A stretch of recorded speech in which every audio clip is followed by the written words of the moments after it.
GOC वाले portion में ई और जेड कॉन्फ़िगरेशन की बात कर रहे थे और उस पर बेस्ड मैंने आपको कुछ प्रॉब्लम्स बता दिए थे भाई, कुछ न्यूमेरिकल हमने जो है वो लास्ट टाइम सॉल्व कर लिए थे। तो ठीक है, अगर मैंने कहा हमें ये सारी चीज़ें मालूम है तो फिर आगे कुछ और बातें हैं जो बढ़ाई जाएं। जैसे कभी कभी क्या होता है हमारे पास में आईयूपीएसी नेमिंग नो डाउट हमने पढ़ी है, तो कभी कभी क्या होगा आईयूपीएसी नेमिंग में वो ई और जेड के हिसाब से हमसे क्वेश्चन पूछ लेता है। जैसे मैं आपको क्वेश्चन से बता देता हूँ कि हमसे जो है वो किस टाइप का न्यूमेरिकल पूछा, मतलब किस टाइप का क्वेश्चन इसमें पूछा जा सकता है। जैसे फॉर एग्जांपल मैं आपको एक इस टाइप का स्ट्रक्चर दे दूं,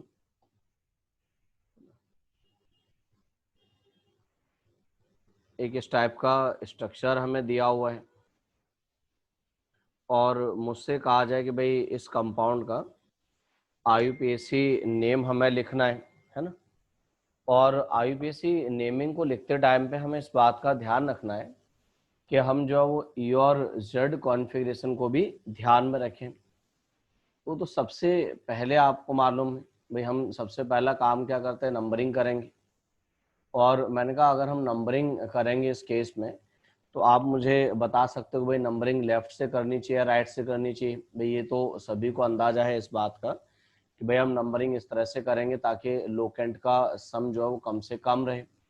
और आपको मालूम है अगर नंबरिंग ठीक है मैं इस साइड से करूं तो लोकेंट का सम कम आएगा, इसलिए इसे 1 नंबर दिया जाएगा, 2, 3, 4, 5, 6 एंड 7 ये लिखा जाएगा। अब अगर ऐसा है तो मुझे पहचानना है कि भाई डबल बॉन्ड के अबाउट में जो फॉर्म है वो ई है या जेड है। वैसे तो हमें तरीका मालूम है कि भाई हम जो है सीनियरिटी को देख के, प्रायोरिटी को देख के ये डिसाइड कर देते हैं कि भाई फॉर्म हमारे लिए ई होगा या जेड होगा। मैंने कहा ये डिसाइड करने में किसी को कोई एतराज नहीं होता है, ठीक है। तो या फिर डायरेक्टली आप चाहो तो ऐसे ही देख लो। आपको लगता है कि भाई जैसे यहाँ पे देखो दोनों हमारे पास में क्या है, जो डबल बॉन्ड के अबाउट में एक ही तरफ में, मतलब ऐसे चेक कर लेते हैं दोनों अगर एक साइड में तो जेड हो गया, अपोजिट है तो ई हो गया। और मैंने कहा वैसे आप चाहो तो सिंपल, चाहो तो भाई जैसे हमने लास्ट टाइम देखा था वैसे देख लो। इसमें आप कह सकते हैं कि भाई दोनों ग्रुप कार्बन वाले एक साइड में तो जेड हो गया। ऊपर वाला फॉर्म अगर हम देखेंगे तो उसमें भी क्या है, दोनों कार्बन वाले ग्रुप एक साइड में तो वो भी जेड हो गया। तो अब हम जब नेमिंग लिखेंगे तो जो हमारे पास में सेकंड वाला डबल बॉन्ड है वो जेड है, इसलिए 2Z लिखा जाएगा। फोर्थ वाला भी जेड है इसलिए 4Z आ जाएगा। तो ये लिखा जाएगा 2Z 4Z।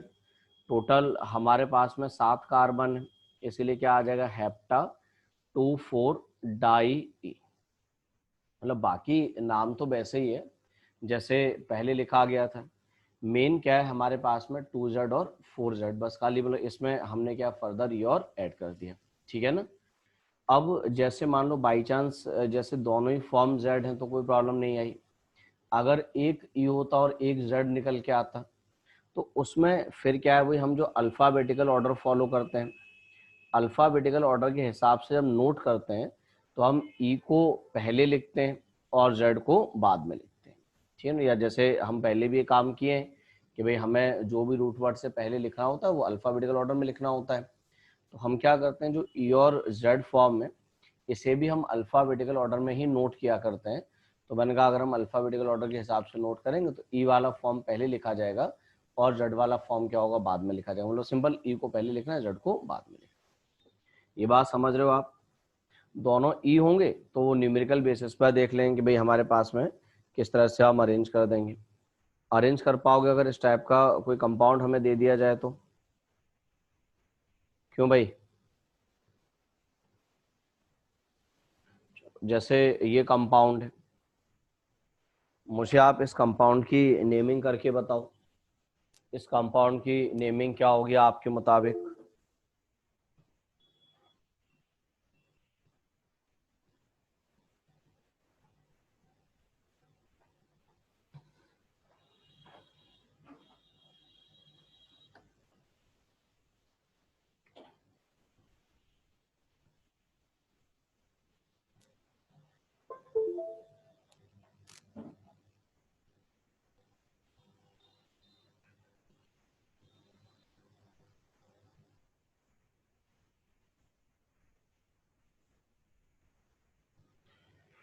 हाँ भाई, बताया जाए मुझे।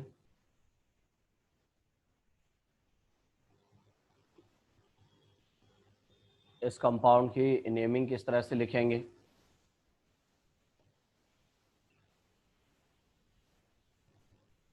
एक नाम मेरे पास में है 5E2Z ऑक्टा 25 डाइइन।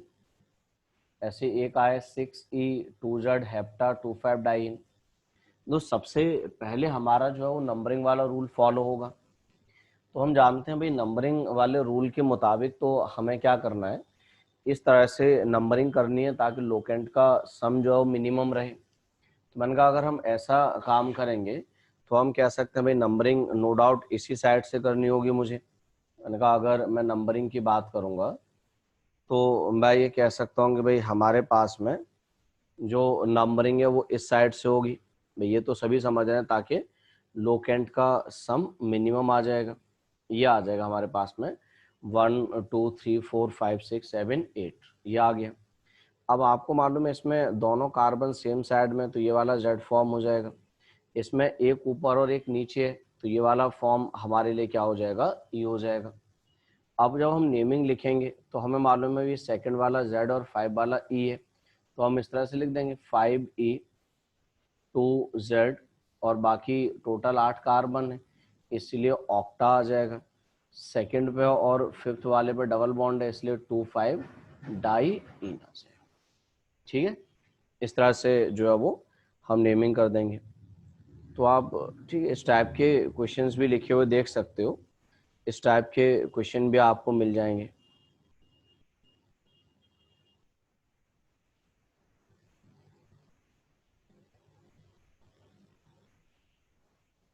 चलो, जैसे ये कंपाउंड है, मुझे आप इस कंपाउंड की नेमिंग करके बताओ कि भाई इस कंपाउंड की नेमिंग क्या होगी।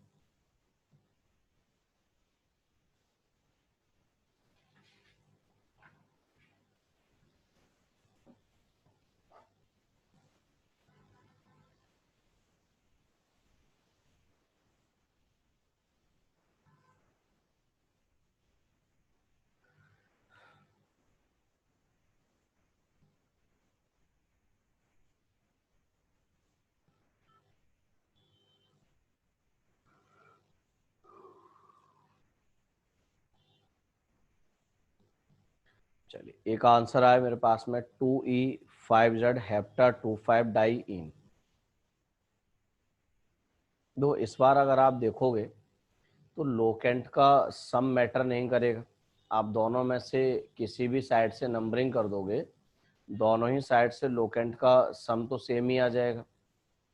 तो बनेगा जब लोकेंट का सम सेम आ रहा है तो फिर हमें क्या करना चाहिए, तो हम क्या है फिर वही अपना अल्फ़ाबेटिकल ऑर्डर फॉलो करेंगे। तो मैंने कहा पहले ई और जेड चेक कर लें एक बार। अगर हम ठीक है चेक करेंगे तो ये वाला जेड फॉर्म और ये वाला ई फॉर्म है। तो मैंने कहा जब लोकेंट का सम मैटर नहीं करेगा तो हम अल्फ़ाबेटिकल ऑर्डर के हिसाब से नंबरिंग करेंगे। तो अल्फ़ाबेटिकल ऑर्डर के हिसाब से अगर नंबरिंग करेंगे तो हम इस टाइप से नंबरिंग करेंगे ताकि ई वाले को कम नंबर मिले, जाहिर सी बात है ऑटोमेटिकली जेड वाले को ज़्यादा मिल जाएगा। अब अगर ऐसा है तो हम अब लिख सकते हैं भाई हमारे पास में सेकंड वाला ई है और 5 वाला जेड, तो इसलिए क्या आ जाएगा 2E5Z।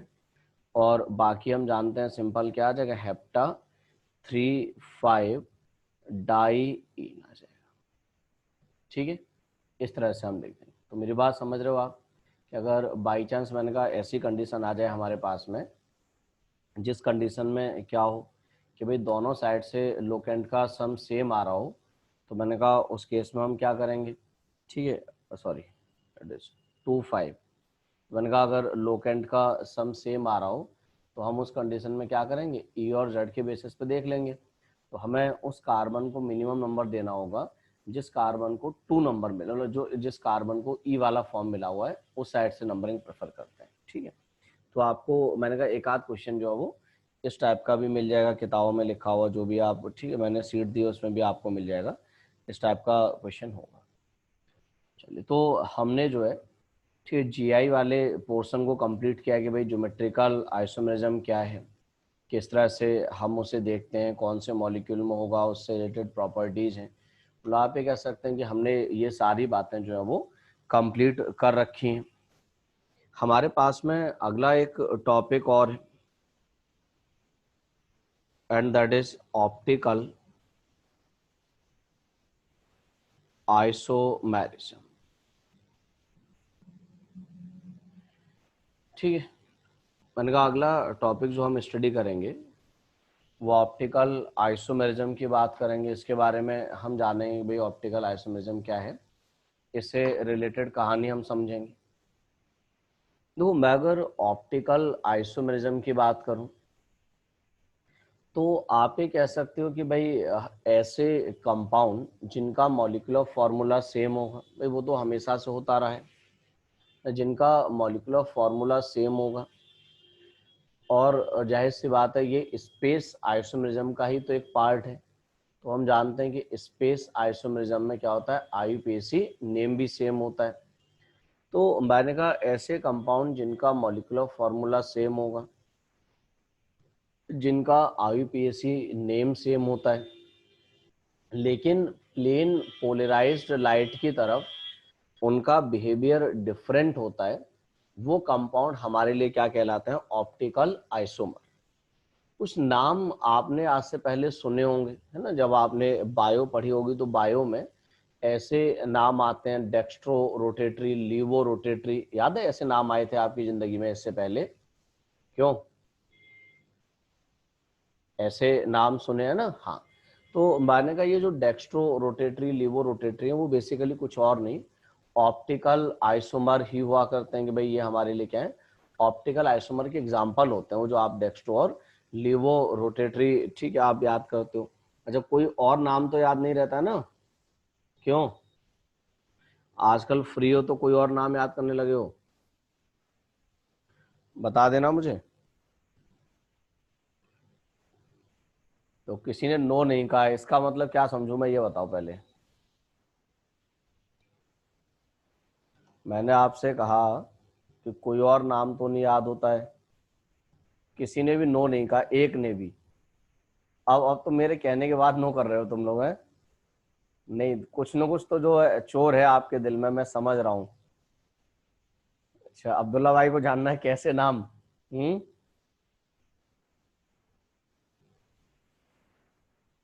अरे समझ में नहीं आया तो कोई बात नहीं है, हाई लेवल का जोक था इसलिए समझ में नहीं आया। चलो, तो ऑप्टिकल आइसोमर की पहले डेफिनेशन नोट कर ली जाए। डेफिनेशन क्या है? The compounds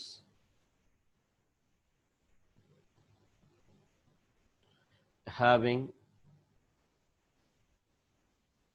same molecular formula, भाई ये तो हमेशा से ही रहा है, हम जानते हैं। Same IUPAC naming, IUPAC naming के सेम होने का मतलब है स्ट्रक्चर भी सेम है, same IUPAC naming but different behaviour towards plane polarised light, जिसे मैं पीपीएल लिख देता हूं, towards plane polarised light, are known as optical isomer. और वो तो आप समझते ही हो। एंड द फिनोमिना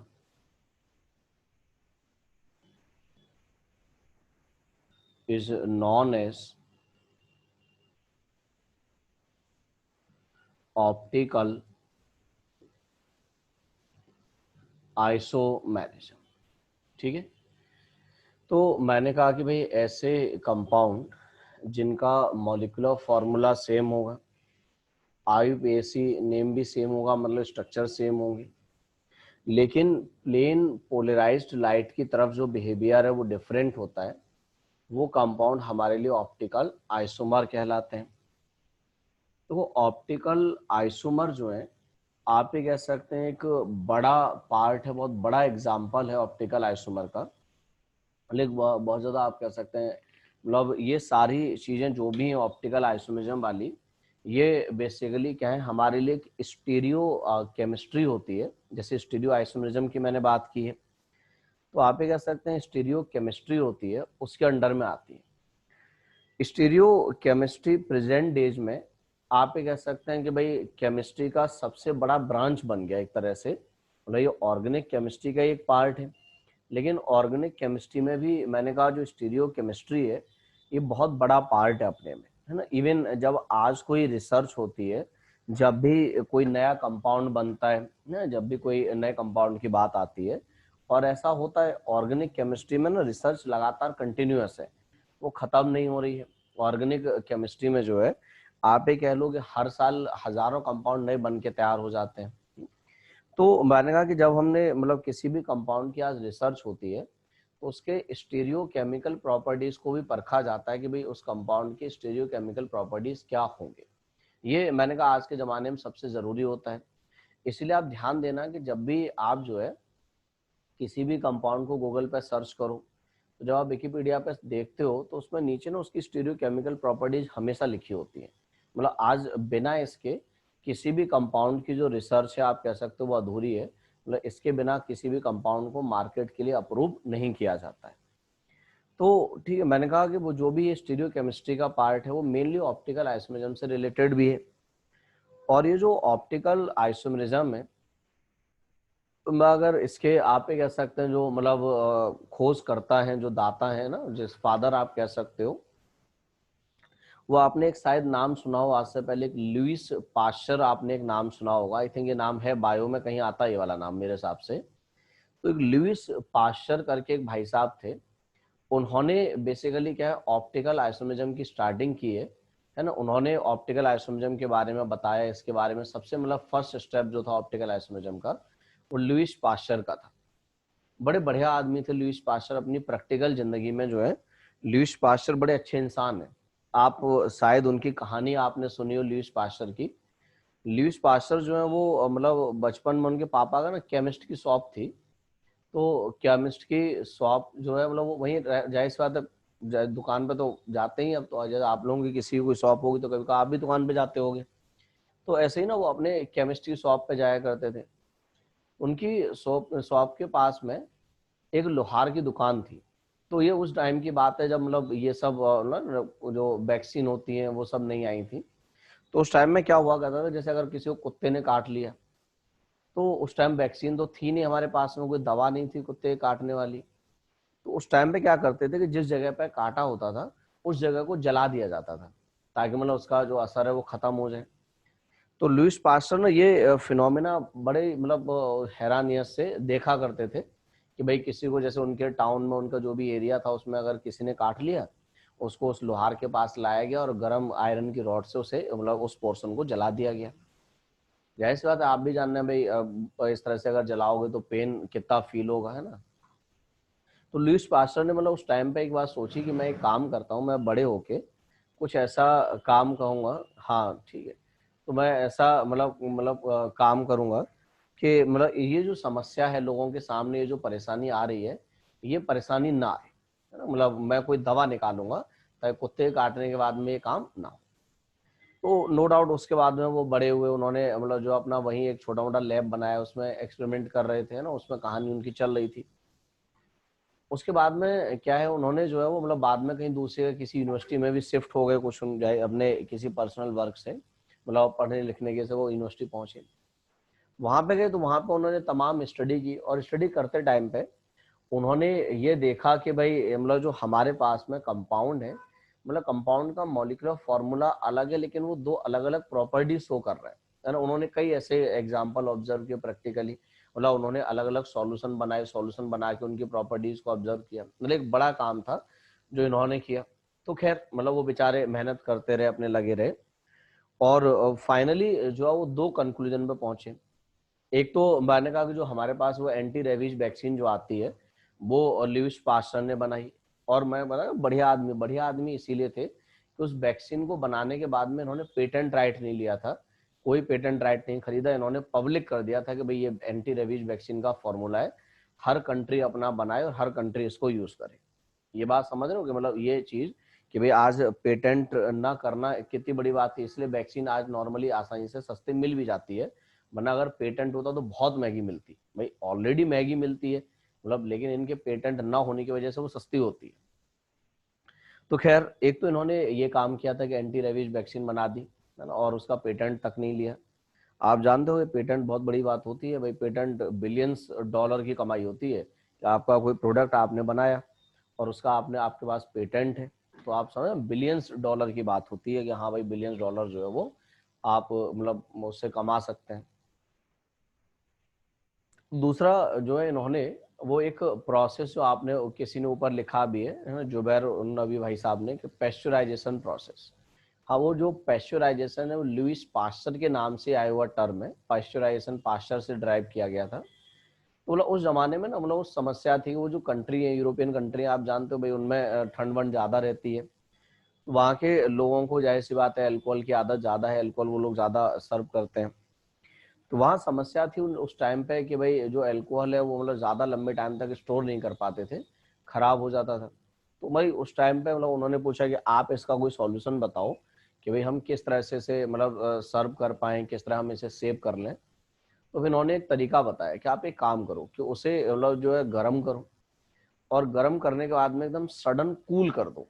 अगर गर्म करके हम सडन कूल कर दें तो उस टाइम पे चीजें ज्यादा चलती हैं। इसलिए आज मार्केट में जो आपने देखा मिल्क पैक जो आते हैं वो बेसिकली इसी पे बेस्ड होते हैं। पेस्चराइज्ड मिल्क आपने देखा होगा, पढ़ा होगा, बोतल पे लिखा भी होता है कई सारी मतलब पैकेट्स पे। तो वो क्या है कि मतलब हम गर्म करके सडन कूल कर देते हैं, तो उस प्रोसेस को पेस्चराइजेशन का नाम दिया। और मैंने कहा ये फिनोमेना भी इन्होंने एक्सप्लेन किया था। बाद में बहुत सारी बातें थी इन्होंने जो एक्सप्लेन की, मतलब उसके लिए शायद नोबेल प्राइज से नॉमिनेट भी हुए हैं सब, मतलब कहानी उनकी अपनी रही जिंदगी में। तो ऑप्टिकल आइसोमेरिज्म की मैंने कहा जो शुरुआत थी कि भाई ऑप्टिकल आइसोमर होते हैं, कुछ कंपाउंड हैं जिनकी प्रॉपर्टी हैं जो लाइट के प्रति अलग अलग टाइप का बिहेवियर दिखाते हैं। मैंने कहा ये सारी चीजें फर्स्ट ऑफ ऑल जो है लुइस पास्चर ने स्टार्ट की। बाद में नो डाउट जब इन्होंने स्टार्ट कर दिया तो रिसर्च आगे बढ़ने लगी, फिर आप कह सकते हैं भाई हजारों साइंटिस्ट जो है उस फील्ड में और कूद गए, और हजारों साइंटिस्ट ने नए नए कंट्रीब्यूशन दिए, नई नई बातें जो है वो एक्सप्लेन की। और आज आप ये कह सकते हैं कि स्टूडियो केमिस्ट्री जो है वो सबसे बड़ा पार्ट होता है ऑर्गेनिक केमिस्ट्री के लिए, सबसे ज्यादा मैंने कहा मैटर करने वाला पार्ट होता है। मतलब ये इतना ज्यादा मैटर करता है कि हमने देखा कि मतलब सिर्फ कंपाउंड का बिहेवियर लाइट के प्रति डिफरेंट है, सिर्फ एकमात्र ये बात नहीं है कि भाई लाइट के प्रति उसका बिहेवियर अलग अलग पाया गया। हमने ऐसा देखा कि भाई एक कंपाउंड मतलब किसी एक ही कंपाउंड की दो फॉर्म है, तो उनमें से जो एक फॉर्म है वो तो बहुत बढ़िया है, मतलब वो आप कह सकते हैं एज अ मेडिसिन वर्क कर रही है ना, और उसी कंपाउंड का दूसरा फॉर्म आप कह सकते हैं कि किसी बीमारी के लिए रेस्पॉन्सिबल है। मतलब इतनी ज्यादा प्रॉपर्टीज डिफर कर सकती थी कि मतलब एक फॉर्म जो है सेम कंपाउंड की किसी बीमारी के लिए, और दूसरा फॉर्म जो क्या है उसी का क्योर मिल जाता है। तो काफी मतलब जो है बड़ी बातें इसमें सामने आई। मैंने कहा इसमें मैंने एक टर्म यूज किया है प्लेन पोलराइज्ड लाइट। मैं थोड़ा इसे डिफाइन करता हूँ कि आखिर ये प्लेन पोलराइज्ड लाइट क्या होता है ना, मतलब इसके बारे में मैं आपको एक्सप्लेन करता हूँ।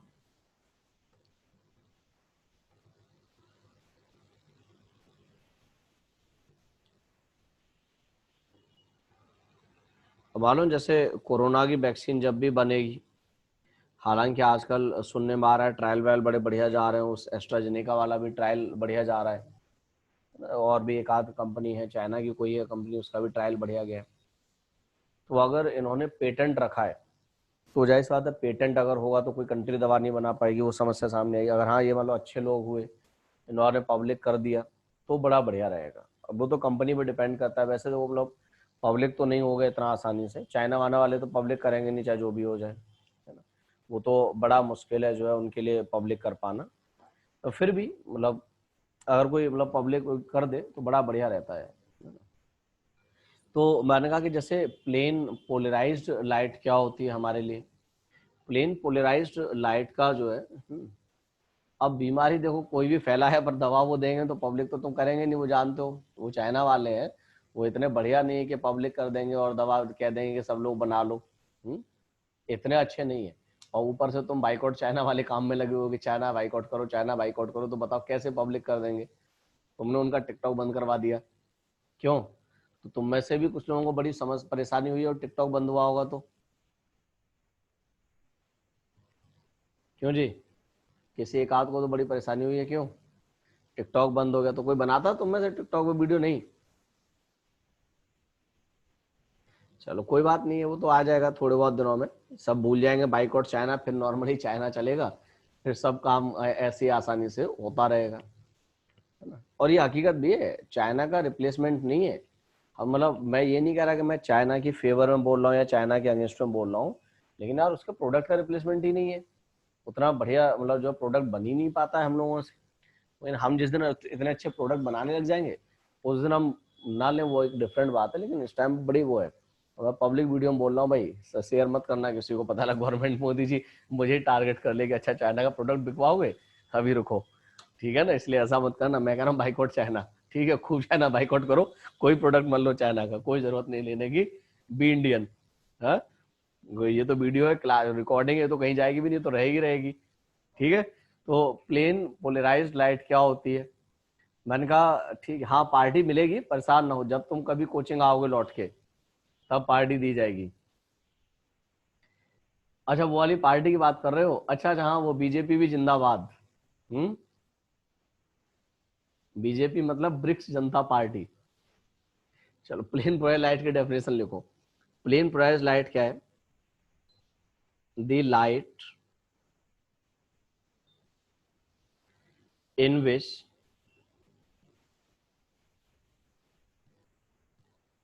हाँ मैंने देखा है, जुनेद सर बोल रहे थे, तुम लोग स्क्रीन रिकॉर्ड कर करके बड़ा जो है वो मीम बनाते रहते हो।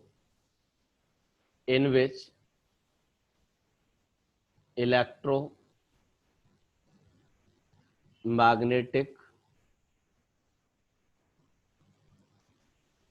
Vectors oxalate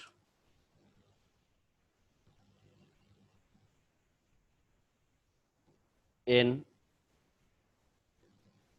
one plane. ठीक है, मैंने आपसे कहा कि भाई हमारे पास में, हाँ कर दो, फेमस कर दो, कोई बड़ी बात नहीं, अच्छी बात है, जितना फेमस हो जाएंगे उतने बढ़िया है। खूब मीम बनाओ, ठीक है ना, खूब फेमस करो, कोई एतराज नहीं है हमें। मैंने कहा कि भाई ऐसी लाइट जिसमें जो इलेक्ट्रोमैग्नेटिक वेक्टर है वो अगर एक ही प्लेन में ऑक्सीलेट करते हैं तो उस लाइट को हम क्या नाम देते हैं? प्लेन पोलराइज्ड लाइट का नाम देते हैं, है ना। कि भाई हमारे पास में जैसे होता क्या है, मैं अगर किसी ऑर्डिनरी लाइट की बात करूं, देखो आप ये कह सकते हो जो ऑर्डिनरी लाइट है, जैसे जाहिर सी बात है आपके घरों में लाइट जल रही है ना, तो जो लाइट आप मतलब जल रही है उससे जो लाइट का सोर्स जो भी है, बल्ब है, ट्यूबलाइट है ना, जो भी है, उससे जो लाइट निकलती है वो इस तरह की होती है, स्फेरिकल, मतलब वो हर डायरेक्शन में लाइट फैलती है, जो आपकी ऑर्डिनरी लाइट घरों में मतलब जो लाइट निकल रही है। तो मैंने कहा ये हमारे लिए क्या एक ऑर्डिनरी लाइट होती है, ये ऑर्डिनरी लाइट है। हम क्या करते हैं, इस ऑर्डिनरी लाइट को एक प्रिज्म होता है जिसे निकोल प्रिज्म का नाम दिया जाता है, इनका एक प्रिज्म है जिसे हमने निकोल प्रिज्म का नाम दिया, इससे पास कराते हैं। निकोल प्रिज्म में क्या है, बड़ा एक छोटा सा स्लिट होता है, मतलब आप ये कह सकते हो कि जैसे फॉर एग्जांपल घरों में सभी के जंगले लगे होंगे, जंगला तो समझते हो ना, हिंदी मीडिंग इंग्लिश में क्या होता है आई डोंट नो, ठीक है ना। घरों में सभी के जंगले होंगे ही होंगे। तो मैंने कहा जैसे मान लो घरों में हमारे पास में इस तरह से जो है वो एक ठीक है जंगला सेट है और इस तरह की फॉर्मेट में है, और मैं मान लो आपको कई सारे लकड़ी के मतलब लकड़ियां दे देता, लड़की नहीं लकड़ियां कह रहा हूँ, ठीक है, आवाज ध्यान देना। हाँ, तो मैंने कहा कि मैं आपको जो है कई सारी लकड़ियां दे दूं, लकड़ियां मैं अगर कह दूं, हाँ खिड़की, वही खिड़की वाली बात हो रही है, जंगले, और मैं आपसे कहूं कि भाई लकड़ियों का ऐसा ही एक रैंडम अरेंजमेंट दे दूं। अब यार यहाँ पे जो है मतलब अरेंजमेंट की बात जैसे जो है वो सिंपल है कि भाई हमने जो है इस तरह से ले रखा है, जैसे मान लो दो सेट जो मैंने ऐसे दे दिए, है ना, एक ऐसे दे दिया, है ना, और इस तरह से मतलब ऐसे रैंडमली अरेंज है, और एक ऐसे है, इस तरह से बहुत सारे अरेंजमेंट हमने ले लिए। तो मैंने कहा जब हमने इस टाइप का एक अरेंजमेंट ले लिया और मैं आपसे कहता कि भाई इस लकड़ी वाले अरेंजमेंट को आप सिंपल जंगले से पास करा के देखो, जंगले से निकाल के देखो, तो ये बात आप जानते हैं कि भाई जो लकड़ी इस तरह से अरेंज्ड होंगी मतलब जो उसके पैरेलल होंगी वो तो जाहिर सी बात है क्या होंगी, निकल के बाहर चली जाएंगी, और जो टेढ़ी मेढ़ी होंगी वो सब रुक जाएंगी। तो आप ये कह सकते हो कि भाई जंगले से बाहर जो हमारे पास में लकड़ी जाएंगी वो लकड़ी क्या होंगी, भाई जो भी मतलब हमने ठीक है बार्स ले रखी हैं वो सिंपल एक वाले प्लेन की होंगी, मतलब सारी की सारी लकड़ी ऐसी होंगी जो उससे बाहर गई होंगी। तो आप बिल्कुल वही सिंपल क्या कह सकते हो कि निकोल प्रिज्म में क्या हम छोटा सा एक स्लिट बना देते हैं, छोटा सा हम के कट दे देते हैं यहाँ पे मान लो कोई, तो जब हमने कट दिया तो जब इससे लाइट पास करेगी तो वही लाइट आप कह सकते हो यहाँ से पार हो पाई जो उस कट के पैरेलल होगी, और बाकी सारी लाइट क्या होंगी, टकरा के रह जाएंगी। तो मैं ये कह सकता हूँ कि भाई इस प्रिज्म से हमने लाइट जब निकाली तो यहाँ से बाहर जो लाइट जाएगी वो वही लाइट होगी जो इसके मतलब स्लिट के पैरेलल होगी, मतलब आप ये कह सकते हैं कि इस तरह से जाने वाली बाहर लाइट होगी, ठीक है ना। तो आप ये कह पाओगे कि भाई ये जो लाइट है इसमें सारे के सारे वेक्टर जो है वो इलेक्ट्रोमैग्नेटिक वेक्टर एक ही प्लेन में है। तो ये हमारे लिए बेसिकली लाइट क्या कहलाता है, प्लेन पोलराइज्ड लाइट कहलाता है। ठीक है, प्लेन पोलराइज्ड लाइट समझ गए क्या है, कि भाई ऐसा लाइट जिसमें सारे के सारे इलेक्ट्रोमैग्नेटिक वेक्टर एक ही प्लेन में होते हैं वो हमारे लिए प्लेन पोलराइज्ड लाइट होता है। अब क्या होता है कि इस प्लेन पोलराइज्ड लाइट को हमने, ठीक है, जब हम किसी भी कंपाउंड की ऑप्टिकल प्रॉपर्टी पढ़ना चाह रहे थे तो हमने क्या किया, उस कंपाउंड का एक सॉल्यूशन लिया, और उस कंपाउंड के सॉल्यूशन से, ये कोई भी हमने एक सॉल्यूशन ले लिया और उससे इस प्लेन पोलराइज्ड लाइट को पास करा दिया। हमने देखा कि जब हमने प्लेन पोलराइज्ड लाइट को सॉल्यूशन से पास कराया, नहीं कोई भी प्रिज्म नहीं ले सकते, एक निकोल प्रिज्म होता है स्पेशल टाइप का, वही लिया जाता है, ठीक है, ताकि उसमें एक स्लिट बनी होती है, तभी तो वो नाम दिया गया निकोल प्रिज्म का। कोई भी होता तो खाली प्रिज्म लिख दिया जाता। तो मैंने कहा जब उसे सॉल्यूशन से पास कराया गया लाइट को तो हमें प्रैक्टिकली तीन बातें दिखी। तीन बातें क्या दिखी, मैंने कहा या तो हमें ऐसा दिखा कि जो लाइट हमने भेजी थी वो रोटेट कर गई थोड़ी सी, और भाई अगर रोटेट कर गई तो उसमें एक पॉसिबिलिटी ये थी कि लाइट जो है वो क्लॉकवाइज रोटेट कर जाए, या फिर मैंने कहा ऐसा भी हो सकता है कि लाइट रोटेट कर गया और जो लाइट है वो क्या है, एंटी क्लॉकवाइज रोटेट कर जाए। और हमने ऐसा भी देखा कि लाइट रोटेट नहीं की, मतलब रोटेट नहीं करने का मतलब है कि जिस प्लेन में हमने इलेक्ट्रोमैग्नेटिक वेक्टर को भेजा था, ठीक है ना, उसी प्लेन में क्या है वो हमें एज इट इज नजर आए। मैंने कहा इस तरह से हमें बिल्कुल सेम बाहर जाते हुए नजर आ गए। तो अब आप ये कह सकते हैं कि भाई हमारे पास में ये तीन मतलब ऑब्जर्वेशन दिखे कि भाई या तो उस सॉल्यूशन ने उस प्लेन पोलराइज्ड लाइट को, जो लाइट मैंने कहा ऐसे ट्रेवल कर रही थी, उसे रोटेट कर दिया। अब रोटेट किया तो या तो वो क्लॉकवाइज रोटेट हो गया या एंटी क्लॉकवाइज रोटेट हो गया, या कुछ सॉल्यूशन ऐसे भी हुए कि जिनसे जब हमने लाइट को पास कराया तो वो light as it is pass हो गई, वो लाइट रोटेट नहीं की। अगर मैं ये कह सकता हूं कि लाइट जो है रोटेट करती है तो हम कहते हैं कि वो जो भी कंपाउंड है जिसका सॉल्यूशन हम यूज कर रहे हैं वो कंपाउंड हमारे लिए कैसा है, ऑप्टिकली एक्टिव कंपाउंड है, मतलब उसने लाइट को रोटेट करा दिया। और अगर कोई कंपाउंड लाइट को रोटेट नहीं करा पाता है तो वो कंपाउंड हमारे लिए क्या पढ़ा जाता है, ऑप्टिकली इनएक्टिव कंपाउंड, ठीक है। तो मैंने कहा जैसे ये वाला कंपाउंड मैंने कहा रोटेट नहीं करा पा रहा है, तो हमने कहा कि भाई ये हमारे लिए क्या होगा, ऑप्टिकली इनएक्टिव कंपाउंड हो गया। मैंने कहा ये ऑप्टिकली इनएक्टिव पढ़ा गया। और मैंने कहा अगर हमारे पास में हम इसकी बात करें, भाई ये दोनों फॉर्म तो रोटेट हो रही हैं आइदर क्लॉकवाइज और एंटी क्लॉकवाइज, तो मैंने कहा कि भाई हमारे पास में क्या हो गया, ऑप्टिकली एक्टिव हो गया। तो ऑप्टिकली एक्टिव और इनएक्टिव का मीनिंग हम समझ गए। ऑप्टिकली एक्टिव का मतलब जो लाइट को रोटेट करा दे, और ऑप्टिकली इनएक्टिव का मतलब जो है लाइट को रोटेट ना कराए, ठीक है, वो हमारे लिए ऑप्टिकली एक्टिव और इनएक्टिव पढ़े गए। अब मैंने कहा कि भाई हमारे पास में ये डिपेंड करता है कि भाई रोटेशन जो भी हुआ वो रोटेशन किस तरह की फॉर्म में हुआ। अगर मैंने कहा क्लॉकवाइज रोटेशन होता है तो उस स्पीसीज को हम डेक्स्ट्रो रोटेटरी बोलते हैं, ठीक है, आपने जो डेक्स्ट्रो वर्ड सुना है वो बेसिकली क्लॉकवाइज रोटेशन के लिए बोला जाता है। और अगर एंटी क्लॉकवाइज रोटेशन होता है तो उसे लीवो रोटेटरी बोलते हैं, ठीक है। और जाहिर सी बात है यहाँ पे कोई ना कोई एंगल भी होगा जिस एंगल से लाइट रोटेट होती होगी, तो जो भी एंगल है मैं उसे फिलहाल में थीटा से रिप्रेजेंट कर दे रहा हूँ। ठीक है, मैं इस बात को लिखता हूँ। अच्छा, क्या मुझे ये बात लिखने की ज़रूरत है कि जो रोटेट करा देगा वो ऑप्टिकली एक्टिव है, जो नहीं कराएगा वो ऑप्टिकली इनएक्टिव है? ये तो एक सिंपल सी बात है, जैसे मतलब मुझे ऐसा कोई डेफिनेशन फॉर्म में लिखाने की ज़रूरत नहीं है। हाँ, जो काम की बात है वो मैं लिखता हूँ। काम की बात यह है कि अगर क्लॉकवाइज रोटेशन है फॉर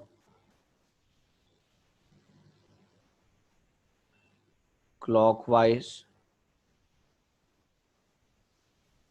रोटेशन, अगर मैंने कहा लाइट क्लॉकवाइज रोटेट हो गया तो वो स्पीसीज हमारे लिए क्या पढ़ी जाएगी? डेक्स्ट्रो रोटेटरी पढ़ी जाती है, जिसे हम क्या है स्मॉल डी से रिप्रेजेंट करते हैं। ठीक है, आपने स्मॉल डी आज से पहले पढ़ा होगा। स्मॉल डी से रिप्रेजेंट करते हैं, या सिंपल जो प्लस साइन से रिप्रेजेंट करते हैं। मतलब इसका जो थीटा हम लेते हैं, एंगल जो मेजर करते हैं, वो एंगल क्या होता है? विद पॉजिटिव साइन लिखा जाता है कि +30 डिग्री, +40 डिग्री, इस तरीके से हम लिखते हैं। तो डेक्स्ट्रो रोटेटरी को डी या प्लस से रिप्रेजेंट करते हैं। और अगर लाइट का रोटेशन एंटी क्लॉकवाइज हो गया फॉर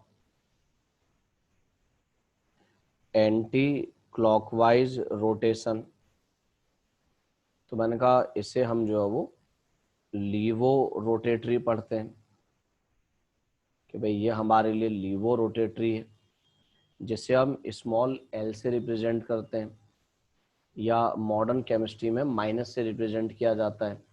तो इसका जो एंगल हम मेजर करते हैं वो माइनस साइन के साथ रिप्रेजेंट करते हैं कि -10 डिग्री, -4 डिग्री, जो भी है वो माइनस साइन के साथ में रिप्रेजेंट किया जाता है।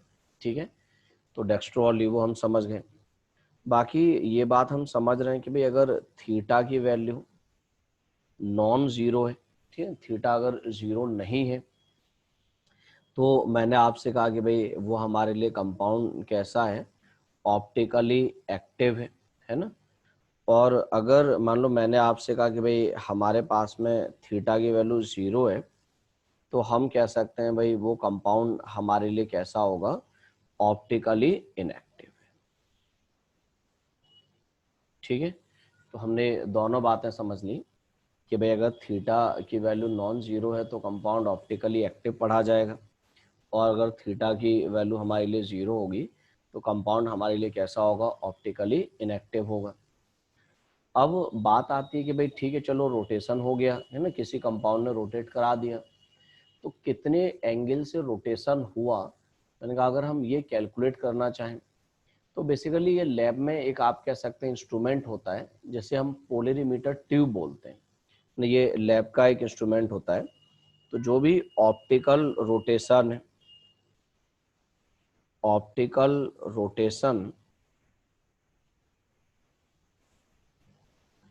is measured with the help of polarimeter tube. ठीक है, मैंने कहा जो ऑप्टिकल रोटेशन है उसे हम किससे मेजर करते हैं? मैंने कहा optical rotation is measured with the help of polarimeter tube. ठीक, ट्यूब होता है जिससे आप मेजर करते हैं। तो हमारे पास में एक फॉर्मूला होता है, alpha is equal to theta upon L into c. मैंने कहा ये फॉर्मूला होता है। मैं यहाँ पे लैम्डा और टी भी साथ में लिख रहा हूँ, जहाँ पे डिफरेंट सिंबल्स जो हैं वो क्या क्या है वो मैं आपको एक्सप्लेन करता हूँ। मैंने कहा जो थीटा मैंने लिखा वो तो आप समझ ही रहे हैं, theta is angle of rotation ना, जिस भी डिग्री से लाइट रोटेट हुआ है, मैंने कहा ये वो एंगल है, एंगल ऑफ रोटेशन। एल जो हमने ले रखा है, L is the length of polarimeter tube. ठीक है, जो पोलरीमीटर ट्यूब लेते हैं उसका लेंथ लिया जाता है। और ये बात ध्यान में रखने वाली है कि जो भी पोलरीमीटर ट्यूब का लेंथ है वो हमेशा डेसीमीटर में लिया जाता है ना। ये बात तो खैर सभी समझते होंगे जहां तक 1 decimetre is equal to 10 centimetre, इसमें कोई एतराज किसी को नहीं होगा। जो मैंने इस फॉर्मूले में C लिखा है, C is the concentration of solution in gram per ml। ठीक है, मैंने कहा जो भी हमने सॉल्यूशन लिया है C जो है वो उसके कंसंट्रेशन को रिप्रेजेंट करता है। मैंने कहा C हमारे लिए क्या होगा, कंसंट्रेशन ऑफ सॉल्यूशन है जो कि ग्राम पर ml में लिया जाता है। और जो अल्फा मैंने यहाँ लिखा है, alpha is known as specific rotation. ठीक है, अल्फा मैंने कहा हमारे लिए क्या होता है, स्पेसिफिक रोटेशन होता है। ये स्पेसिफिक रोटेशन क्या होता है, मतलब आप ये कह सकते हो कि जो स्पेसिफिक रोटेशन है मतलब किसी एक खास कंडीशन में डिफाइन किए जाने वाला रोटेशन होगा। तो सिंपल ये है कि if length of polarimeter tube is 1 decimeter and concentration of solution is 1 gram per ml, then optical rotation is known as specific rotation। ठीक, मैंने आपसे कहा कि भाई एक खास कंडीशन के रोटेशन को हम स्पेसिफिक रोटेशन बोलते हैं। तो मैंने कहा हम क्या करें, लेंथ को 1 डेसीमीटर रख लें और कंसंट्रेशन को कितना ले लें, 1 ग्राम पर ml। तो उस टाइम पे हम ऑप्टिकल रोटेशन मेजर कर लें सॉल्यूशन का, तो उसका जो भी एंगल ऑफ रोटेशन है, जो भी मैंने कहा ऑप्टिकल रोटेशन है, वही हमारे लिए क्या कहलाता है भाई, स्पेसिफिक रोटेशन। ठीक है, उसी को हमने स्पेसिफिक रोटेशन का नाम दिया। तो आप ये कह सकते हो कि भाई स्पेसिफिक रोटेशन को डिफाइन करते टाइम पे हमने लेंथ और कंसंट्रेशन को फिक्स कर दिया, भाई वो तो नहीं बदला है ना हमने। तो मैं ये कह पाऊंगा कि जो स्पेसिफिक रोटेशन है किसी भी सॉल्यूशन का वो फिक्स होता है, वो ना तो इस बात पर डिपेंड करता है कि हमने पोलरीमीटर ट्यूब का लेंथ क्या लिया, क्योंकि वो डिफाइन ही तब किया गया था जब लेंथ 1 डेसीमीटर थी। और मैंने कहा नहीं, वो इस बात पर डिपेंड करता है कि हमारे पास में सॉल्यूशन का कंसंट्रेशन क्या है, क्योंकि वो डिफाइन तब किया गया जब कंसंट्रेशन 1 ग्राम पर ml था। तो मैं इसीलिए ये कह सकता हूँ जो स्पेसिफिक रोटेशन है, जैसे हम अल्फा से रिप्रेजेंट कर रहे हैं, specific rotation is independent of length of polarimeter tube and concentration of solution। ठीक है, मैंने आपसे कहा कि भाई हमारे पास में जो भी स्पेसिफिक रोटेशन है वो ना तो इस बात पर डिपेंड करेगा कि भाई पोलरीमीटर ट्यूब का लेंथ क्या और कंसंट्रेशन क्या है। हाँ, स्पेसिफिक रोटेशन किस बात पर डिपेंड करता है, specific rotation depends on wavelength of light used and temperature। मैंने कहा स्पेसिफिक रोटेशन दो बातों पर डिपेंड करता है। कौन कौन सी बातें, एक तो हमने जो वेवलेंथ यूज किया है ना, वो वेवलेंथ क्या है लाइट का, और दूसरा टेम्परेचर। इन दो पैरामीटर पे स्पेसिफिक रोटेशन जो है वो डिपेंड करेगा। बाकी आप कह सकते हैं स्पेसिफिक रोटेशन लेंथ और कंसंट्रेशन पे डिपेंड नहीं करेगा। ठीक है, ये बात आप समझ गए मेरी। तो इसीलिए जब मैंने इसका एक्सप्रेशन नोट किया था तो आपने देखा होगा कि वो लैम्डा और टी वाला सिंबल साथ में अटैच कर दिया था, ये दिखाने के लिए कि ये लैम्डा और टी पे डिपेंडेंट है। ठीक है, हमने फाइनली जो एक फॉर्मूला पढ़ लिया कि भाई अगर हमें by chance rotation cancel calculate करना पड़ा तो हम रोटेशन को किस तरह से कैलकुलेट कर सकते हैं, इसके लिए हमारे पास में एक फॉर्मूला अवेलेबल है और हमें कोई एतराज़ भी नहीं है इस फार्मूले से। मैंने कहा हम बड़े बढ़िया से फॉर्मूला पढ़ चुके हैं, मतलब जब भी हमें रिक्वायरमेंट होगी, जब भी हमें ज़रूरत पड़ेगी, हम आराम से इस फॉर्मूले को यूज़ करके न्यूमेरिकल कैलकुलेशन को कर लिया करेंगे। ठीक है ना, ये काम किया जा सकता है। तो मैं जैसे एक छोटा सा क्वेश्चन इस पर पूछ लेता हूँ, मतलब इस पर अक्सर करके अगर कहीं क्वेश्चन मिलेगा भी तो फॉर्मूले बेस्ड ही मिलेगा।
ठीक है भाई, बड़ा आसान सा क्वेश्चन है जो मैंने आपसे पूछा है। क्वेश्चन आप पढ़ ले रहे हो और समझ पा रहे हो।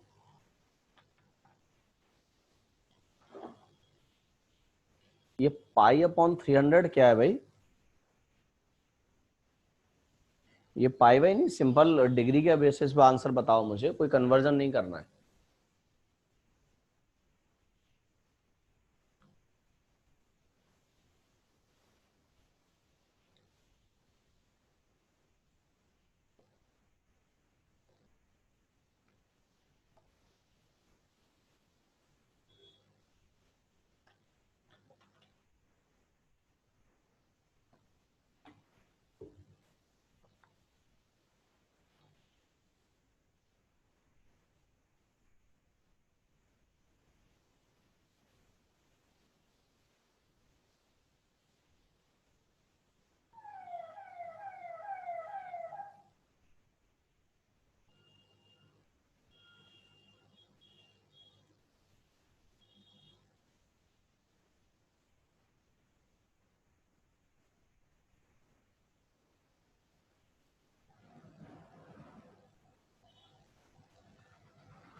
चलिए ठीक है, देखो भाई मैक्सिमम आप लोग जो आंसर बता रहे हो 60 डिग्री है, चेक कर लेते हैं।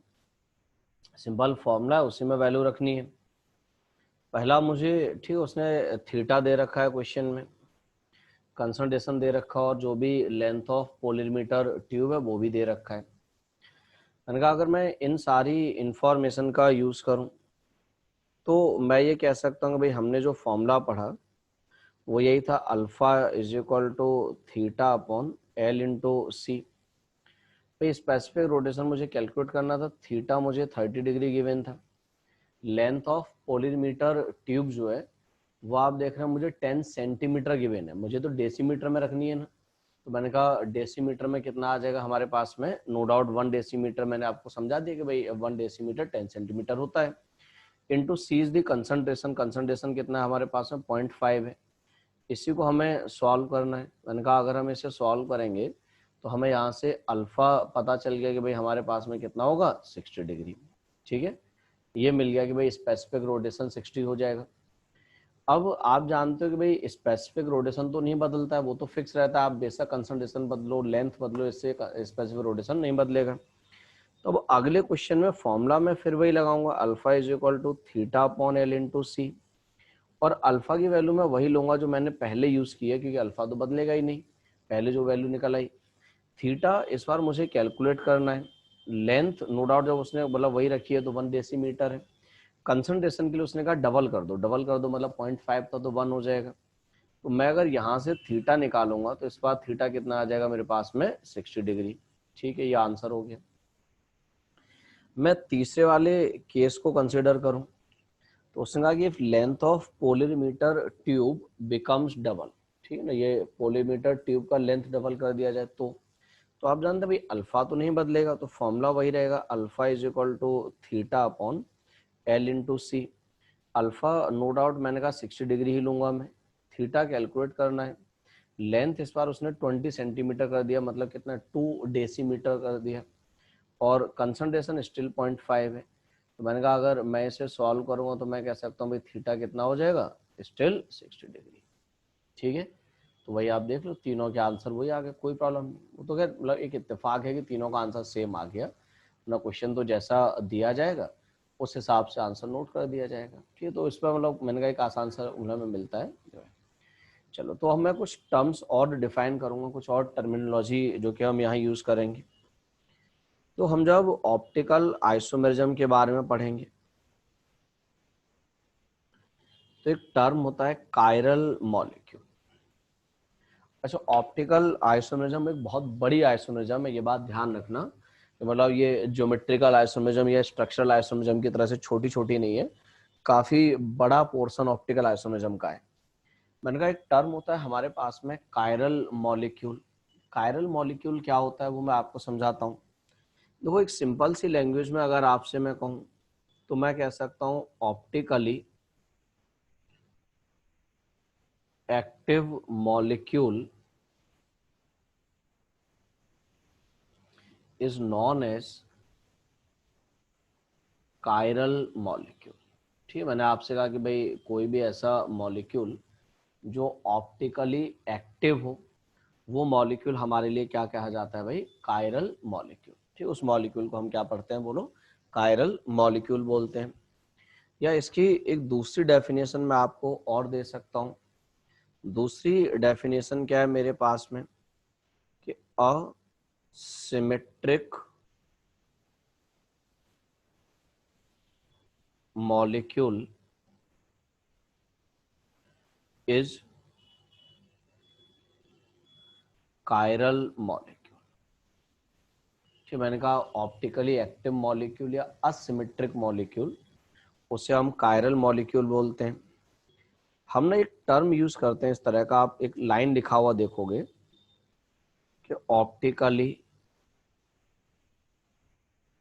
एक्टिव मॉलिक्यूल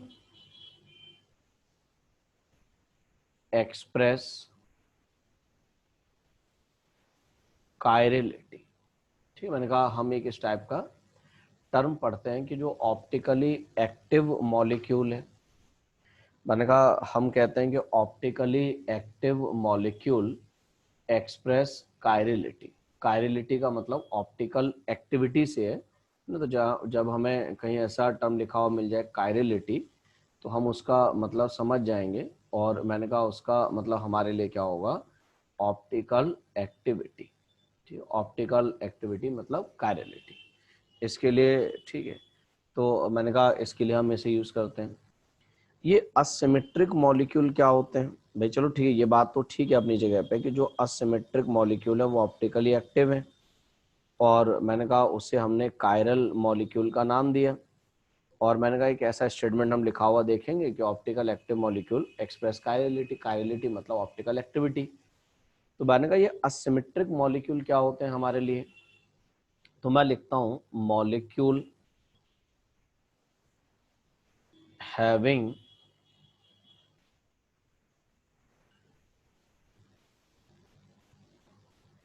या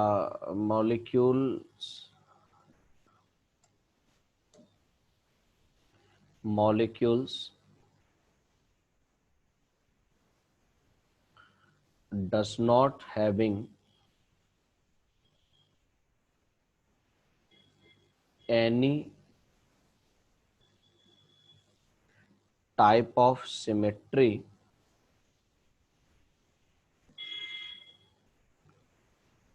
out of 23 symmetry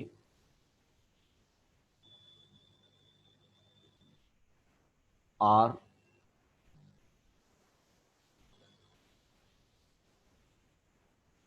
considered as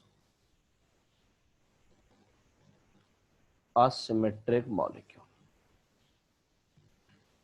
देखो हमारे पास में ना कुछ एलिमेंट्स ऑफ सिमेट्री होते हैं, तो टोटल 23 टाइप की सिमेट्री प्रेजेंट होती है। मैंने कहा टोटल जो 23 टाइप की सिमेट्री होती है। अगर मैंने कहा किसी भी मॉलिक्यूल में उन 23 में से 23 के 23 सिमेट्री अगर एब्सेंट हो ना, 23 में से कोई भी सिमेट्री अगर उस मॉलिक्यूल के पास में ना हो, तो हम कहते हैं कि वो मॉलिक्यूल हमारे लिए कैसा होगा, असिमेट्रिक मॉलिक्यूल। और मैंने कहा अगर वो मॉलिक्यूल असिमेट्रिक है तो ये बात तय है कि वो मॉलिक्यूल हमेशा कैसा होगा, ऑप्टिकली एक्टिव होगा। वो मॉलिक्यूल हमेशा कायरलिटी एक्सप्रेस करेगा। लेकिन बढ़िया बात आप ये कह सकते हैं कि हमारे लिए जो है वो ये है कि भाई हमारे सिलेबस में इन सिमेट्री का इंट्रोडक्शन नहीं दिया जाता है। हाँ, इन 23 सिमेट्री में से 4 सिमेट्री हैं जो हम हमारे सिलेबस में पढ़ते हैं, जिनके नाम कुछ इस तरह से होते हैं: plane of symmetry, centre of symmetry, axis of symmetry, alternate axis of symmetry. मैंने कहा ये 4 सिमेट्री हमारे सिलेबस में पढ़ी जाती हैं। बाकी रिमेनिंग जो हमारे पास में, ठीक है, सिमेट्री बची हुई, जो 19 सिमेट्री और बची हैं, वो हायर स्टैंडर्ड्स में पढ़ी जाती है ना। आप में से अगर कोई मान लो बीएससी एमएससी जो करेंगे, वो लोग आगे फर्दर जो उन सिमेट्री के बारे में पढ़ेंगे। तो मैंने कहा कि भाई ठीक, और नो डाउट वो एक टफ पोर्शन माना जाता है उन स्टडीज का, तो मतलब एमएससी एमएससी लेवल पे पढ़ाया जाता है, और वहाँ थोड़ा सा काफी टफ पोर्शन भी होता है। आप चाहो तो गूगल पे कभी सर्च करना, उसमें मिल जाएंगी सारी चीजें आपको। तो ये हुआ। मैंने कहा हम जो है भाई जाहिर सी बात है 23 सिमेट्री नहीं देख सकते, हम 23 सिमेट्री नहीं पढ़ सकते हैं। तो हमने क्या किया, एक नया टर्म डिफाइन किया, एंड दैट इज डिसिमेट्रिक मॉलिक्यूल। जैसे मैंने कहा हमारे पास में असिमेट्रिक मॉलिक्यूल होते हैं, वैसे ही दूसरा हमारे पास में एक टर्म और था, और मैंने कहा वो क्या, डिसिमेट्रिक मॉलिक्यूल। ये क्या होता है, molecule in which plane of symmetry. मैंने कहा molecules in which plane of symmetry,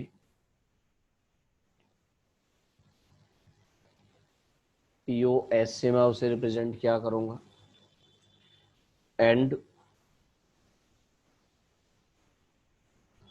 centre of symmetry, जिसे मैं सीओ एस से रिप्रेजेंट क्या करूंगा, are absent are considered as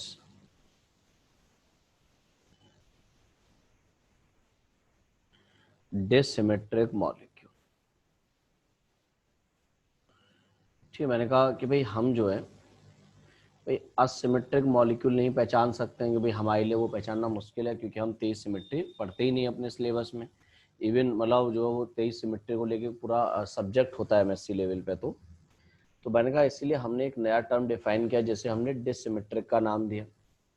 और मैंने आपसे कहा कि भाई अगर किसी भी मॉलिक्यूल में दो सिमेट्री जो मैं बात कर रहा हूँ यहाँ पे, one is plane of symmetry and other one is centre of symmetry, अगर ये दोनों एब्सेंट होते हैं तो वो मॉलिक्यूल हमारे लिए कैसा होता है? डिससिमेट्रिक मॉलिक्यूल होता है। और हमने अपने प्रैक्टिकल एक्सपीरियंस के बेसिस पे ऐसा देखा कि कोई ऐसा मॉलिक्यूल जिसमें प्लेन ऑफ सिमेट्री और सेंटर ऑफ सिमेट्री नहीं होते हैं, वो मॉलिक्यूल ऑप्टिकली एक्टिव पाया जाता है। ठीक है ना? तो मैंने कहा मैं ऐसा भी लिख सकता हूँ कि जो हमारे पास में डिससिमेट्रिक मॉलिक्यूल है, dissymmetric molecule is found to be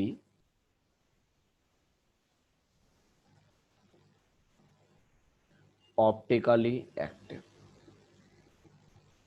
ठीक है ना? मैंने कहा भाई कोई भी ऐसा मॉलिक्यूल जिसमें पीओएस और सीओएस एब्सेंट होते हैं, वो मॉलिक्यूल हमारे लिए कैसा होगा? Optically active. मतलब ठीक है, मतलब ये बात हम ध्यान रखेंगे कि if plane of symmetry and centre of symmetry are absent, then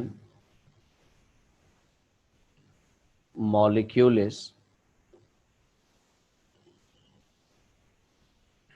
optically active. ठीक है, मैंने कहा अगर प्लेन ऑफ सिमेट्री और सेंटर ऑफ सिमेट्री एब्सेंट है तो हम कह सकते हैं कि भाई जो भी हमारे पास में मॉलिक्यूल है वो कैसा होगा? ऑप्टिकली एक्टिव होगा। ठीक है, इसमें कोई एतराज वाली बात नहीं है, इसमें किसी को कोई प्रॉब्लम भी नहीं होगी। चलो अगला मैं एक टर्म डिफाइन करता हूं।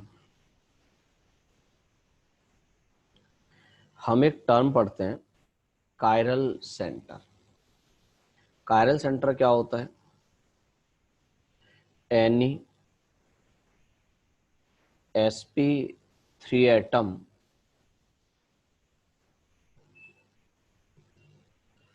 attached with 4 different groups is known as chiral centre. ठीक है ना? मैंने कहा कि भाई कोई भी ऐसा sp3 एटम जो 4 अलग अलग ग्रुप से जुड़ा हो, वो हमारे लिए कायरल सेंटर कहलाता है।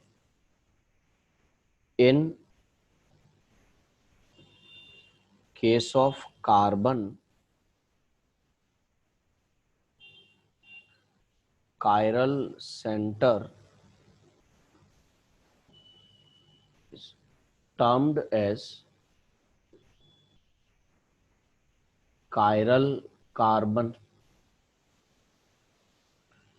और असिमेट्रिक कार्बन। ठीक है, मैंने कहा कि कार्बन के केस में उसी कायरल सेंटर को कायरल कार्बन बोल देते हैं, या हमने कहा कि वो हमारे लिए क्या है? असिमेट्रिक कार्बन है। तो कायरल कार्बन क्या है हमारे पास में? कि भाई कोई भी ऐसा कार्बन एटम जो 4 अलग अलग ग्रुप से जुड़ा हो, उस कार्बन को मैंने कहा हम क्या बोलेंगे? कायरल कार्बन बोलेंगे। और मान लो कार्बन के अलावा कोई अदर एटम हो जो कायरल, जो 4 डिफरेंट ग्रुप से जुड़ा हो, तो वो हमारे लिए क्या होगा? कायरल सेंटर बोला जाएगा, उसे कायरल सेंटर बोल देंगे। देखो कायरल कार्बन, मैंने कहा कोई भी एक ऐसा कार्बन एटम है जो 4 डिफरेंट ग्रुप से जुड़ा है। हालांकि ये जरूरी नहीं है कि अगर किसी कंपाउंड में कायरल कार्बन है तो वो कंपाउंड ऑप्टिकली एक्टिव ही होगा। मैंने कहा ये कोई जरूरी नहीं है। मतलब आप ये कह सकते हैं कि कायरल कार्बन और कायरलिटी, इनमें कोई रिलेशन नहीं है ना। ये मतलब कोई कहे कि भाई कंपाउंड में कायरल कार्बन है तो वो मतलब ऑप्टिकली एक्टिव ही होगा, ये नेसेसरी नहीं होता है। मतलब प्रैक्टिकली ऐसे बहुत सारे एग्जाम्पल पाए जाते हैं, मतलब ऐसे बहुत सारे कंपाउंड पाए जाते हैं जिनमें कोई कायरल कार्बन नहीं होता है, बट स्टिल वो कंपाउंड ऑप्टिकली एक्टिव होता है। मतलब कोई कायरल सेंटर नहीं होता पर फिर भी वो कंपाउंड ऑप्टिकली एक्टिव होता है ना। और मैंने कहा ऐसे भी एग्जाम्पल पाए जाते हैं प्रैक्टिकली कि कंपाउंड में कायरल सेंटर होता है और उसके बावजूद भी कंपाउंड कैसा होता है, ऑप्टिकली इनएक्टिव होता है। ठीक है, तो हम ये कह सकते हैं कि भाई हमारे पास में दोनों ही तरह के एग्जाम्पल हैं जो कि यहाँ पे अवेलेबल हैं।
हाँ भाई ठीक है, वो मैं साइलेंट पे किया हुआ था, मतलब म्यूट कर रखा था मैंने, एक कॉल पे था मैं।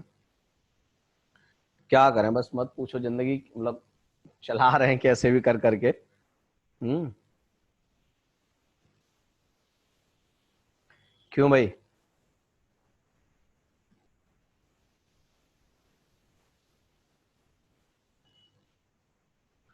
सही पहचाना, सही कहा मैंने कि नहीं? तो वही है कि मतलब, हाँ, अरे आजकल बेटा नेताओं के ही मजे हैं, और बाकी मान लो सारी दुनिया सफर कर रही है सिवाय नेताओं को छोड़ के।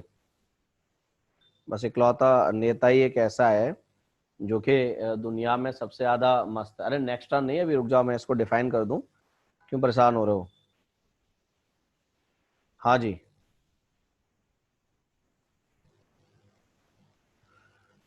और बताओ, और मैं क्या पूछ रहा था तुमसे। हाँ,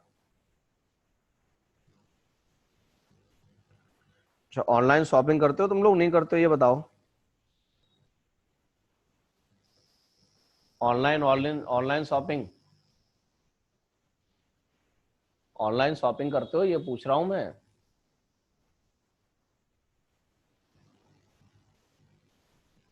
ये कोरल कार्बन कौन सा, कोरल कार्बन नहीं होता है, कायरल कार्बन होता है।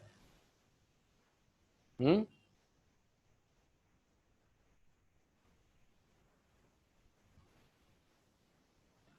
अरे यार, पैसे वैसे की बात छोड़ो, तुम ऑनलाइन शॉपिंग क्या करते हो वो मैं अगले टर्न पे पूछूंगा, लिस्ट तैयार रखना, मुझे बताना ऑनलाइन शॉपिंग में क्या क्या प्रोडक्ट मंगाते हो, ठीक है, वो मुझे बताना।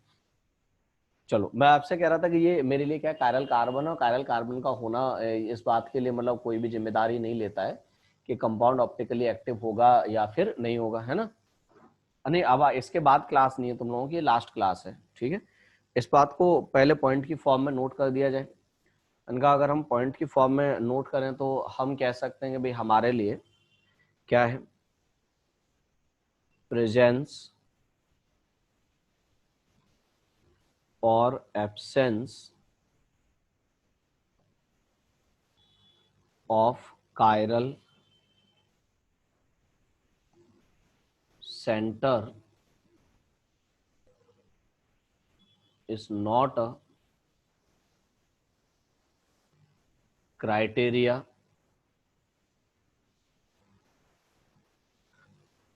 for optical activity. ठीक है, मैंने कहा कि भाई किसी भी कंपाउंड में कायरल सेंटर का होना या ना होना उस कंपाउंड के ऑप्टिकल एक्टिविटी का कोई मतलब आप कह सकते हैं, ठीक है, प्रूफ नहीं दे सकता है। हाँ, मैं ये जरूर कह सकता हूँ, नहीं मैं आप लोगों को ऑनलाइन शॉपिंग करा नहीं रहा हूँ, बात पूछ रहा हूँ मैं तो बस खाली, शॉपिंग तो आप लोग करोगे। एक पॉइंट जरूर मैं कह सकता हूँ, there is only one chiral center, then compound is, if there is only one chiral center, then compound is found to be optically active except 3 degree amine. ठीक है, मैंने आपसे कहा कि भाई देखो ये एक प्रैक्टिकल एक्सपीरियंस है हमारा। मैंने कहा कायरल सेंटर का होना या ना होना ऑप्टिकल एक्टिविटी से कोई रिश्तेदारी नहीं रखता है।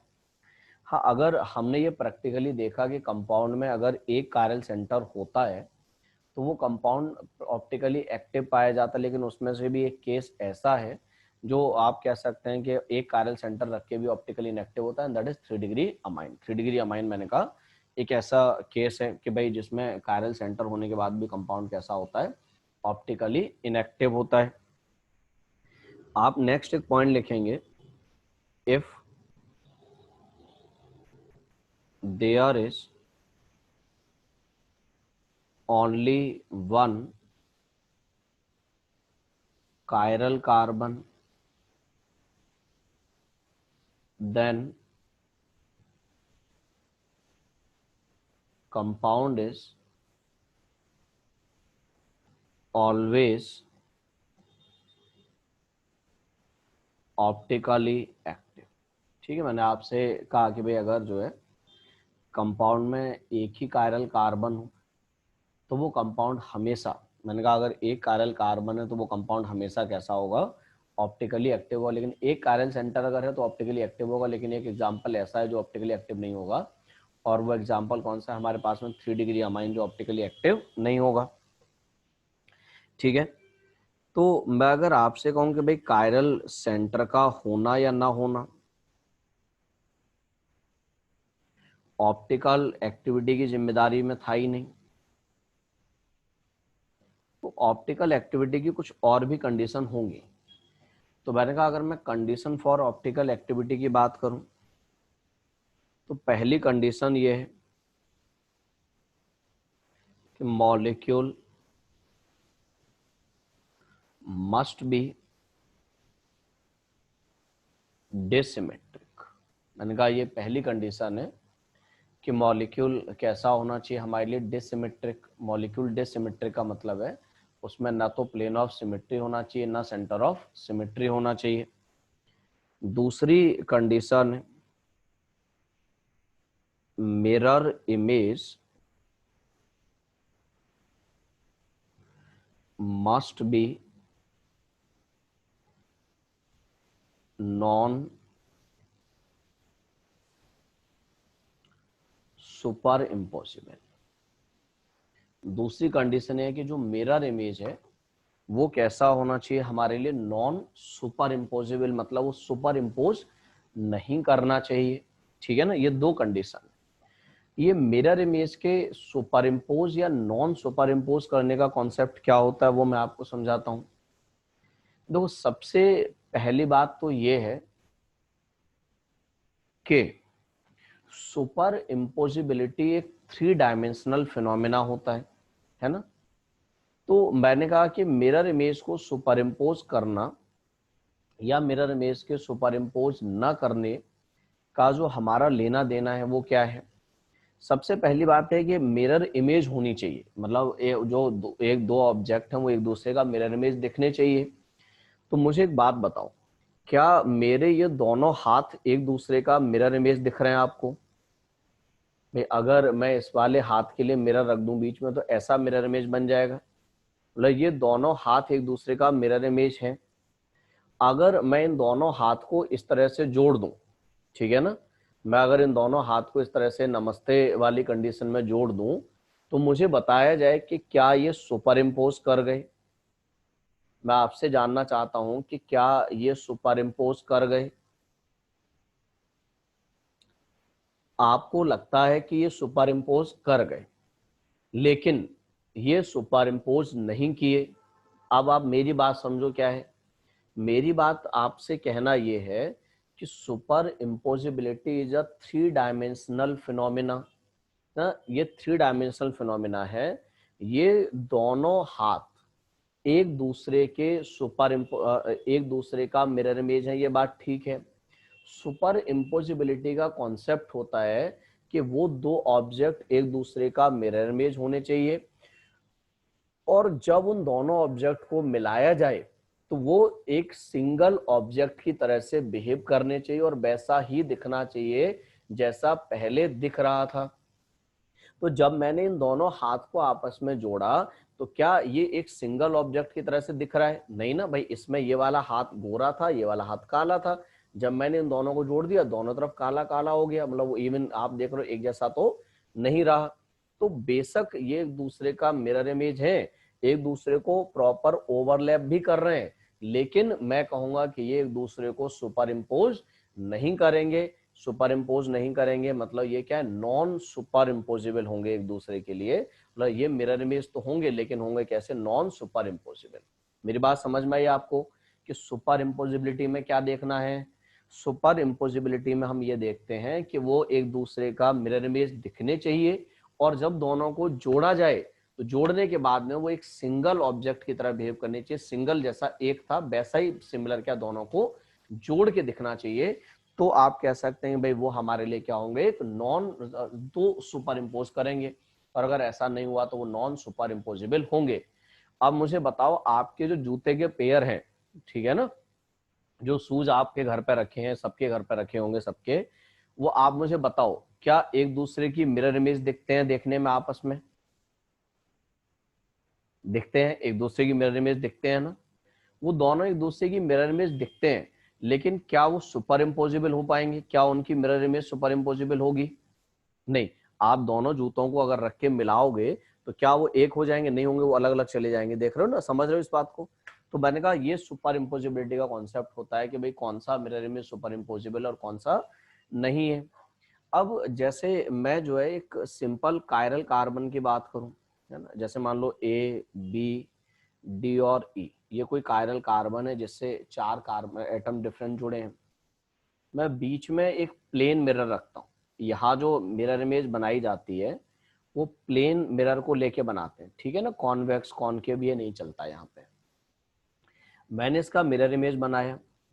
प्लेन मिरर की प्रॉपर्टी आई थिंक आप लोगों को 9th-10th में पढ़ा दी जाती है ना। आप सभी जानते हैं प्लेन मिरर की जो सबसे खास प्रॉपर्टी है वो ये है कि वो ऑब्जेक्ट जितनी डिस्टेंस पे होता है उतनी ही डिस्टेंस पे मिरर इमेज बनाता है। तो ए का मिरर इमेज ए बन गया, ई मिरर के पास था इसलिए उसका मिरर इमेज पास में बन गया, बी मिरर से दूर था इसलिए उसका मिरर इमेज बी से दूर बन गया। अब आप मुझे एक बात बताओ, क्या ये दोनों मिरर इमेज एक दूसरे के लिए सुपर इम्पोजिबल है या नॉन सुपर इम्पोजिबल है? ये जो मिरर इमेज मैं यहाँ एक दूसरे की बना रहा हूँ, ये मिरर इमेज कैसे हैं, सुपर इम्पोजिबल या non? These are non super impossible, ठीक है ना। मैंने कहा ये हमारे लिए कैसे नॉन सुपर इम्पोजिबल, समझ रहे हो ना। देखो पहली बात तो ये है कि आपको स्टीरियो केमिस्ट्री में किसी भी ऑब्जेक्ट को प्लेन से उठाना अलाउड नहीं होता है। अगर मान लो किसी ने भावुकता पूर्वक अगर किसी ऑब्जेक्ट को प्लेन से उठा भी लिया तो उसे रोटेट नहीं करा सकते। मतलब किसी के मन में ऐसा आ रहा हो कि हम पहला वाला स्ट्रक्चर ऐसे उठा लेते हैं, फिर उसे ऐसे पलट देते हैं और फिर ले जाके इसके ऊपर रख देते हैं तो सुपर इम्पोज कर जाएगा। ए के ऊपर ए आ जाएगा, ई के ऊपर ई आ जाएगा, बी के ऊपर बी और डी के ऊपर डी आ जाएगा, सुपर इम्पोज कर गया, सिंगल दिखने लगेगा। तो मैंने कहा ये स्टीरियो केमिस्ट्री का पहला रूल होता है कि किसी भी ऑब्जेक्ट को उससे प्लेन से उठा नहीं सकते, अगर उठाया भी तो उसे रोटेट नहीं करा सकते हैं, वो जिस प्लेन में रखा है उसी में रहने देते हैं। तो अगर मैं आपसे कहता कि मैं पहले वाले ऑब्जेक्ट को, जो पहला वाला स्ट्रक्चर मैंने लिया है, मैं इसे उठा के एज इट इज इसके ऊपर रखना चाहता हूं, तो क्या सुपर इम्पोज कर जाते? ए के ऊपर तो ए आ जाता, लेकिन जब मैं इसको ले जाके ऊपर एज इट इज रखता तो उस केस में बी के ऊपर कौन आता? ई आता। बी और ई तो डिफरेंट ग्रुप है, वो आपस में सुपर इम्पोज नहीं कर पाएंगे। तो इस बात का ध्यान रखा जाएगा कि जब हम सुपर इम्पोजिबिलिटी चेक किया करेंगे तो ऑब्जेक्ट को उठा सकते हो आप, लेकिन रोटेट नहीं करा सकते हो, उसे बढ़ नहीं सकते हो। एज इट इज उठा के दूसरे पर रख के देखेंगे कि भाई उसका मिरर इमेज सुपर इम्पोज कर पाया या फिर नहीं कर पाया, ठीक है ना। और अगर किसी कंपाउंड का mirror image non super imposable है तो वो कंपाउंड कैसा होगा? हमारे लिए ऑप्टिकली एक्टिव होगा, ये बात एकदम तय है। चाहे वो कंपाउंड आप कह सकते हैं, ठीक है, कायरल सेंटर रखता हो ना रखता हो, इससे हमारा कोई लेना देना नहीं होगा, ठीक है। यहां तक की बात मेरी आपको समझ में आई ऑप्टिकल आइसोमेरिज्म की? भाई इसे प्रॉपरली समझते चलना कि ऑप्टिकल आइसोमेरिज्म मैंने कहा एक तो बड़ा पार्ट है और टफ पार्ट है, दोनों बातें हैं इसके अंदर, ठीक है ना। इसीलिए जो आपको सारी चीजों को समझ के चलना है, क्योंकि यहाँ पे ना मैक्सिमम चीजें 3D में डील होती हैं। हर बार मुझे जरूरत पड़ेगी 3 डायमेंशन की, भाई 3D में ऑब्जर्व करो, 3D में सोचो, है ना, ये जरूरत पड़ती है। इसीलिए आपको टाइम टू टाइम क्या करना है, इस बात को बढ़िया से समझ के चलना है। और ठीक है, ये कोशिश करनी है कि जो जो भी, वैसे तो देखो ऑर्गेनिक केमिस्ट्री का ही एक पार्ट होता है कि ऑर्गेनिक केमिस्ट्री साथ साथ हमेशा पढ़ी जाती है, अकेले नहीं पढ़ी जाती ऑर्गेनिक केमिस्ट्री, साथ ही पढ़ते चलना है ना, उसे अलग अलग करके मत पढ़ना। और फिर भी कम से कम मैं जीओसी करा रहा हूँ तो जीओसी को तो एटलीस्ट क्या करना, एकदम साथ साथ में पढ़ के चलना, अलग अलग मत लेना, ठीक है ना। ये काम किया जा सकता है। चलो पिछले लेक्चर का पीडीएफ में भेज दूंगा आज, और बिल्कुल आप जा सकते हैं, अगली कोई क्लास नहीं है आपकी, ठीक है, आप जाके अपने घर पे एंजॉय करिए, मस्त रहिए एकदम। बाकी फिर मिलेंगे नेक्स्ट टाइम, इसके आगे की बातें कंटिन्यू करेंगे। ओके ठीक है भाई, अल्लाह हाफिज, बाय, गुड नाइट, सो जाना जाके।